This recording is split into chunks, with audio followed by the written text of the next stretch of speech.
All new at 5:30. Check this out. A Wink News viewer sent us this video of him and his friends catching a nearly 13-foot-long sawfish in the Gulf. And while it may look cool, the sawfish is endangered, with the last of its kind, mainly in our area. Wink News reporter Paul Dolan is in the studio. And Paul, did these fishermen do the right thing? Yes, but it's complicated. The angler did the right thing when he noticed the fishing lines wrapped around the sawfish, but taking it out of the water, not so much, since these are very heavy animals and it's a shock to their system.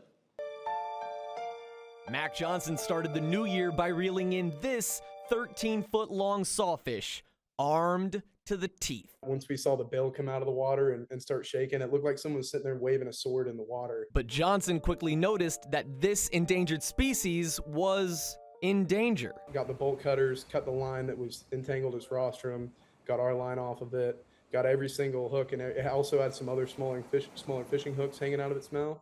And we were able to get all that hardware and tackle off his mouth. According to NOAA, sawfish use their rostrum to help detect electrical pulses from prey in the water. And if fishing line wraps around and constricts their rostrum, their vision can become blurry. Adam Brame is the NOAA Sawfish Recovery Coordinator. He explained the dangers. Fishing gear or other marine debris gets wrapped around the rostrum. It can start to cut off circulation to that part of the body. We have images of sawfish that, are deformed essentially through time as the constriction gets more and more as that fish grows. And the flattened rostrums can be targets to some people, like this dead sawfish found last January at Geiger Key.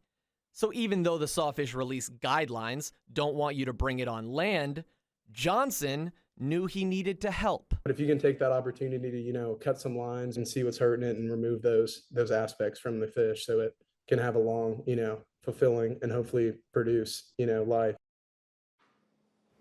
Now, after cutting the wire and the hooks from the sawfish's mouth, Johnson and his friends released it back into the water. And if you accidentally catch one just like Johnson did, you're asked to call the number on the bottom of your screen and call FWC promptly. I actually saw somebody fighting one off the Sanibel Causeway several years ago. Really? Yeah, they have quite the fight, but the anglers there were worried about the same thing, getting it untangled and getting it back into the water. I've never seen one, but I really would like to. Yeah, yeah.